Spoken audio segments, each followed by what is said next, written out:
I want to go across now to Manish Sisodia, Delhi's Deputy Chief Minister, joining us on the newsroom and speaking out for the first time ever since the entire round of controversies in the Aam Aadmi Party broke. Thank you very much, Manish. Welcome to the newsroom. Can you begin by telling us about the basis for this complaint? जो आपने complaint की, उस raid का basis क्या था, Manish? देखिए, मेरे पास बहुत सारे लोग अपनी अपनी शिकायतें लेके आते हैं। उसमें इस स्कूल में हो रहे करप्शन के बारे में एक शिकायत मुझे मिली थी और उसमें उन्होंने कुछ एविडेंस भी दिए थे उसके। तो उसके बाद थोड़ी सी जांच करा के अपने डिपार्टमेंट में मैं गया वहाँ पे और मैंने सोचा कि एक बार देखा जाए कि और क्या क्या चल रहा है इस स्कूल में। अगर ये जितने आरोप उस शिकायत में लिखे थे उससे कहीं ज्यादा आरोप मैंने उसमें सच पाए वहां पे जाके देखा तो। But Manish, you had television cameras accompanying you on this raid. You were live tweeting about it. It almost seemed as if this was a made-for-television raid by the state's education minister. देखिए, मैं तो गया था वहां पहले school में अपने officers के साथ में, पर जब वहां 1 घंटे के करीब मैंने सारे पेपर्स देखे और सारा बच्चों से बात की, उस वक्त मुझे लगा कि ये तो देश के सामने संदेश जाना चाहिए। क्योंकि राहुल, दिल्ली में 1000 स्कूल हैं और 1000 स्कूल में जाके हर एक फाइल को जाके छापा मारना, उनको देखना, उनको पढ़ना किसी के लिए भी संभव नहीं है। सच पूरा डिपार्टमेंट काम करे, पूरे डिपार्टमेंट के बहुत सीनियर ऑफिसर्स लग जाएं, उसके बाद भी संभव नहीं है। तो इसके बाद मुझे लगा कि जब इतना बड़ा करप्शन यहाँ पकड़ा जा रहा है तो ठीक है, मीडिया को भी बताना चाहिए। तो करीब 1 घंटे के बाद एक्सरसाइज के बाद मैंने वहाँ कुछ मीडिया वालों को फोन किया और उनसे कहा कि अगर आप इंटरेस्टेड हैं तो यहाँ आके शूट कर सकते हैं। पर मनीष, मुझे याद है कि पिछली दफा एक साइकोलॉजिकल फियर था कि आम आदमी पार्टी की सरकार बन गई है, केजरीवाल सीएम बन गए, जितने भी गवर्नमेंट ऑफिसेस थे वहां पर जितने भी दलाल थे वो सब भाग गए थे आप लोगों के डर से।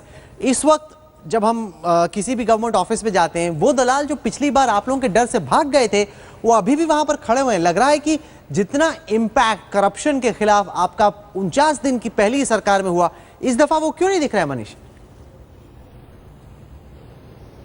मुझे लगता है आपको भी एक्सपोज करना चाहिए, ऐसे दलालों को जाके बताना चाहिए कि देखिए ये दलाल घूम रहे हैं। और निश्चित रूप से जैसे ही आप दिखाएंगे, हमारी गारंटी है कि फिर हम एक्शन बहुत सख्त लेंगे उनके खिलाफ।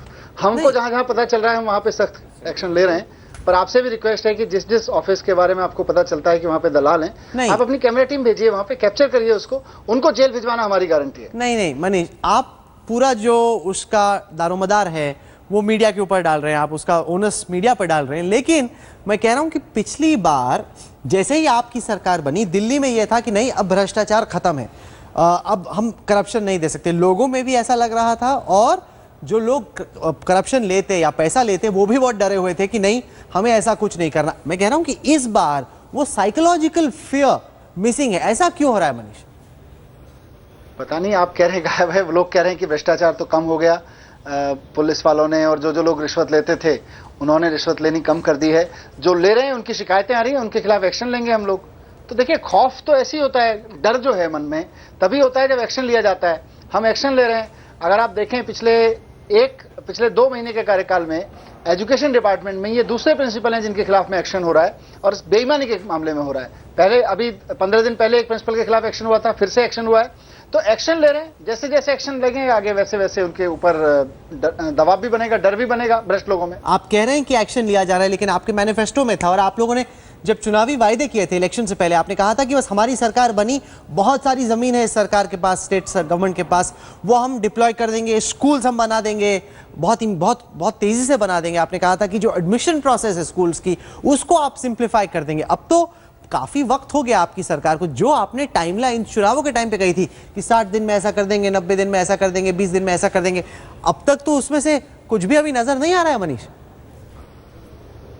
कमाल है राहुल, आपने 2 महीने लगा दिए सवाल पूछने में। मुझे तो लगता था आपको 24 घंटे में सवाल पूछना चाहिए था। भाई 500 स्कूल नहीं बने अभी तक, क्या कर रहे हो आप लोग? टेक्नोलॉजी तो काफी लेट पूछा आपने ये सवाल।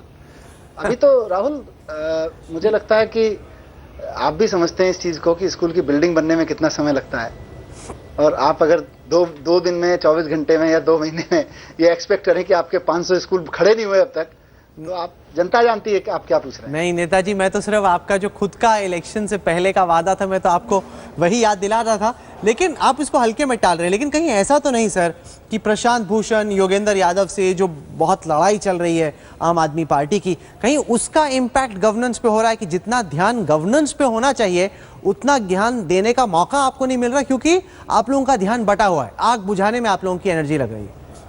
देखिए, मैं तो पूरी तरह से गवर्नेंस के प्रति समर्पित हूं और मैं दिन रात इस पे काम कर रहा हूं कि मुझे 5 साल काम करने के लिए मौका दिया है दिल्ली की जनता ने।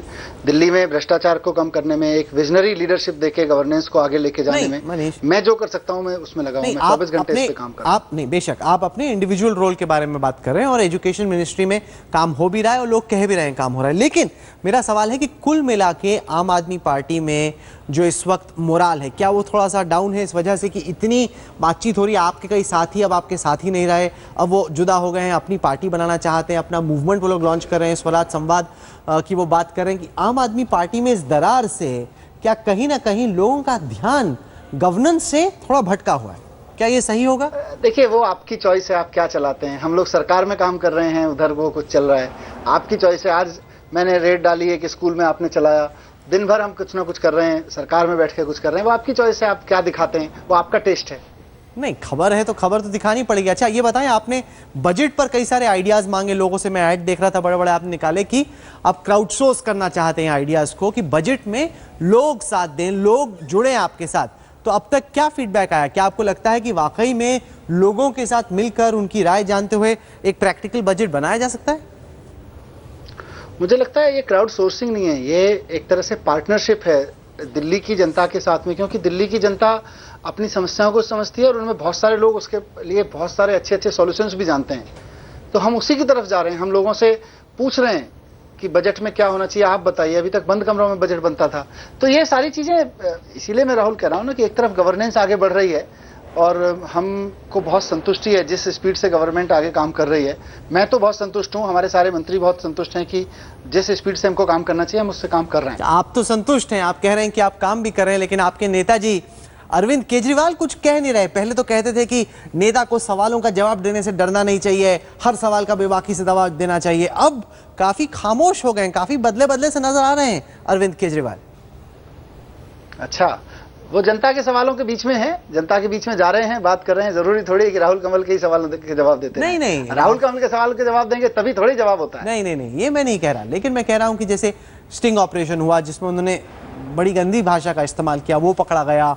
क्या वो कांग्रेस के एमएलए को तोड़ने की कोशिश कर रहे थे, इस पर चर्चा हुई। ये बड़े मॉरल सवाल हैं, सैद्धांतिक सवाल हैं, जिनका जवाब कहीं ना कहीं आपको नहीं लगता कि अरविंद केजरीवाल को देना चाहिए, जो वो नहीं दे रहे हैं? यहाँ अब पता है कि हमारे पास में विधायक पूरे हैं, सरकार पूर्ण बहुमत की है, और न सिर्फ पूर्ण बहुमत की बल्कि बहुत अच्छे बहुमत की सरकार है। तो 5 साल चलेगी और 5 साल ईमानदारी से काम करेंगे, ईमानदारी से काम करके दिखाएंगे। उस वक्त भी यही था कि 28 विधायकों के दम पे जितने दिन सरकार चला सकते हैं उतने दिन ईमानदारी से काम करके दिखाएंगे। तब भी ईमानदारी से काम कर रहे थे, अभी भी कर रहे हैं। कमिटमेंट में कोई कमी नहीं है, ना तब थी ना अब है। अच्छा मनीष, ये बताएं कि आम आदमी पार्टी की ये सरकार आप वन से अलग कैसे, आप वन से अलग कैसे अरविंद? देखिए, आपका अरविंद के प्रति प्यार इतना ज्यादा है कि आप मनीष से सवाल पूछते हैं तब भी बार बार अरविंद ही पूछते हैं, मैं समझ सकता हूं। सॉरी। देखिए राहुल, हम तो देश के लिए काम कर रहे हैं और मुझे लगता है भ्रष्टाचार के खिलाफ काम करने घर से निकले थे हम लोग। मैं भी आपकी तरह पत्रकार था, किसी से सवाल पूछ रहा होता, लेकिन मैं ये सब छोड़ के इसलिए निकला था कि मुझे भ्रष्टाचार के खिलाफ काम करना है। जिस जिसको साथ आना है वो साथ आएगा, जिस जिसको लग रहा है कि भाई मनीष अच्छा आदमी नहीं है वो नाराज हो जाएगा।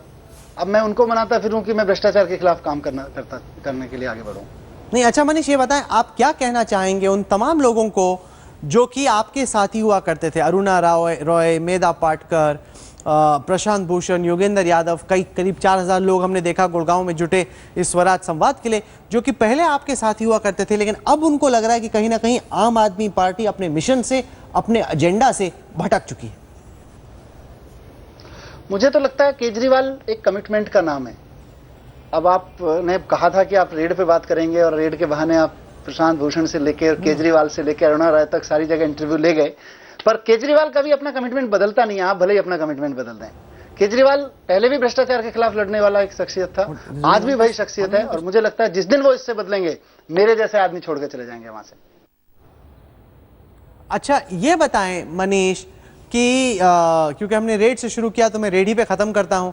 आज जो आपने एकदम एक इंस्पेक्टर की भूमिका अदा की, क्या ये एक मैसेज है बाकी प्रिंसिपल्स को कि खौफज़दा रहिए, सावधान रहिए, ठीक से काम कीजिए, वरना इंस्पेक्टर मनीष सिसोदिया आपके पीछे आ जाएंगे?